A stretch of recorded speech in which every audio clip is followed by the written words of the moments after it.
Vamos brindar. Tchim, tchim, gente, um dia abençoado, um dia de milagres, um dia extraordinário. Amém? Nós comemoramos a vida de Deus em nós. Glória a Deus por isso. Amém. A vida do Senhor que nos alcançou. Vamos ler Êxodo, eu coloquei lá no grupo, peraí. Êxodo 16 ao 18, tá? Êxodo 16 ao 18. No dia 15 do segundo mês, após a saída do Egito, toda a comunidade de Israel saiu de Elim e foi para o deserto de Sim, que está entre Elim e o Sinai. E toda a comunidade de Israel foi reclamar com Moisés e Arão no deserto. Por que o Eterno não nos deixou morrer em paz no Egito, onde tínhamos ensopado de carneiro e pão à vontade? Você nos trouxe a este deserto para matar de fome toda a comunidade de Israel. O Eterno disse a Moisés: Vou fazer chover pão do céu. O povo deverá juntar o suficiente para um dia. Eu os porei à prova para ver se vivem ou não de acordo com as minhas instruções. No sexto dia, quando forem preparar o que recolheram, terão o dobro da quantidade diária. Moisés e Arão disseram ao povo de Israel: Esta noite vocês saberão que foi o Eterno quem tirou vocês do Egito. E de manhã vocês verão a glória do Eterno. Ele ouviu suas reclamações contra ele. Saibam que vocês não reclamaram de nós, mas do Eterno. E ele acrescentou: O Eterno dará a vocês carne para comerem de noite e pão pela manhã, pois ele ouviu quando vocês reclamaram dele. Quem somos nós? Vocês não reclamaram de nós, mas do Eterno. Moisés deu a seguinte instrução a Arão: diga a toda a comunidade de Israel: aproximem-se do Eterno. Ele ouviu as suas reclamações. Quando Arão deu as instruções a toda a comunidade de Israel, eles voltaram os olhos na direção do deserto, e ali estava a glória de Deus, visível na nuvem. O Eterno disse a Moisés: ouvi as reclamações dos israelitas, por isso diga a eles: ao entardecer vocês comerão carne, e de manhã vocês terão o pão à vontade.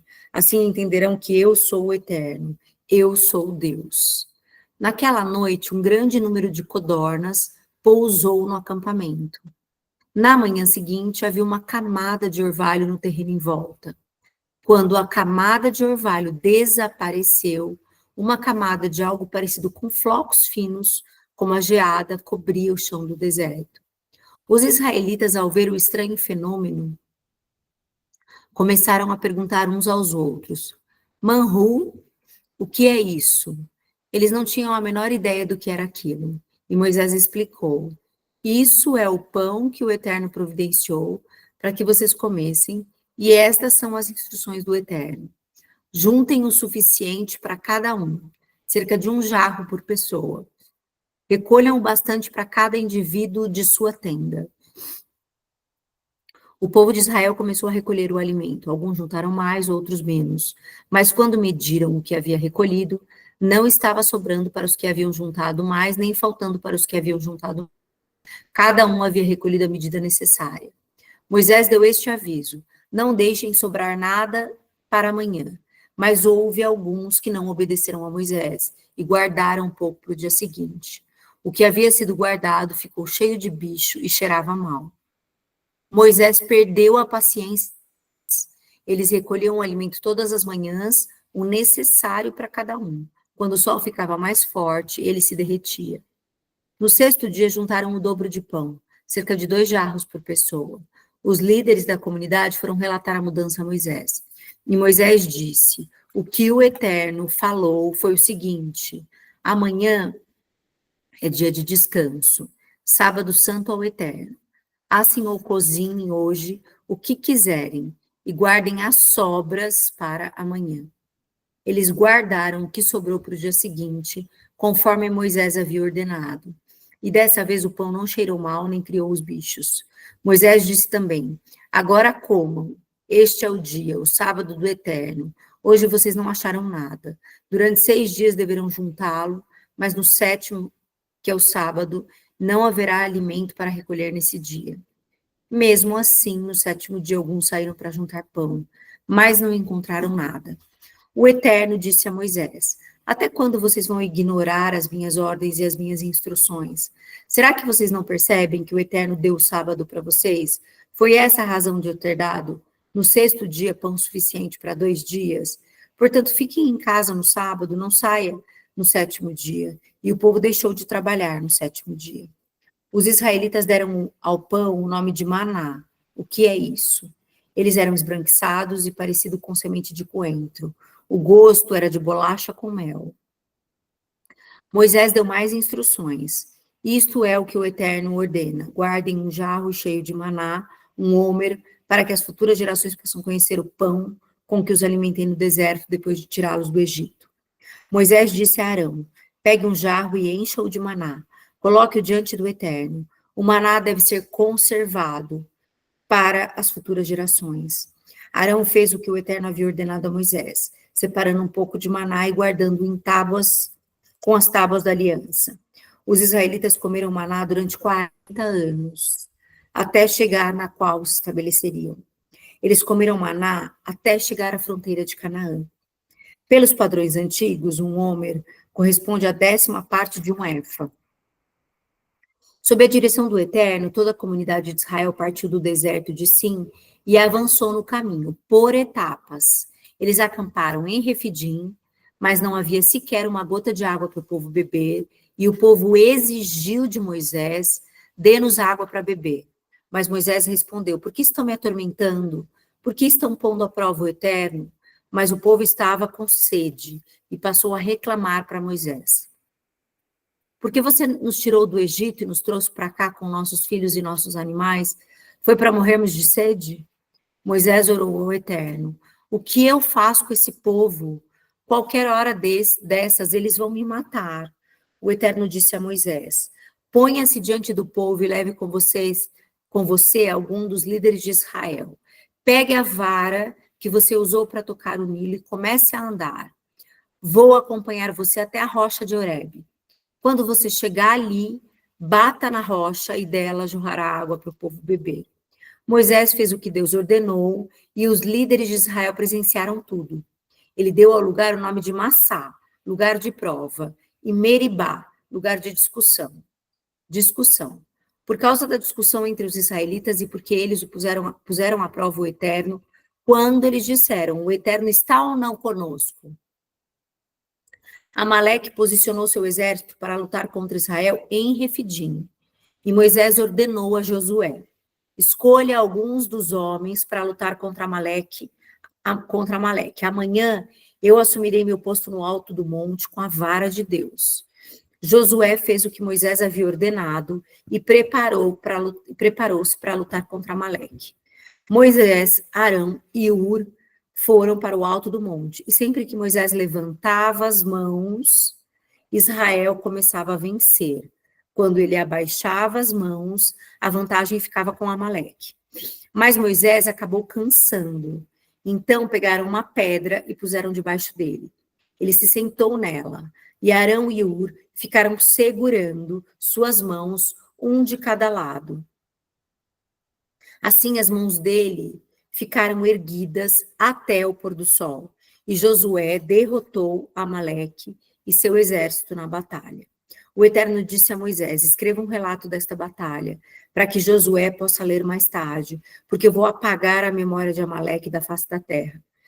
Moisés edificou um altar e deu a ele este nome: o Eterno é minha bandeira. E disse: viva o domínio do Eterno, o Eterno em guerra contra Amaleque, hoje e sempre.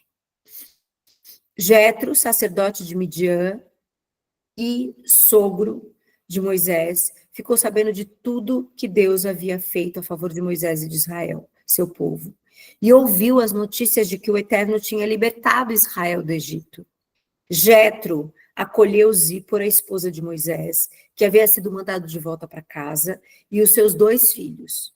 O nome de um deles era Gerson, que é imigrante, pois Moisés tinha dito: sou imigrante em terra estrangeira. O nome do outro filho era Eliezer, auxílio de Deus. Tinha dito: o Deus do meu pai é o meu auxílio, e ele me salvou da morte certa nas mãos do faraó. O sogro de Moisés levou para o genro e os 2 filhos e a esposa,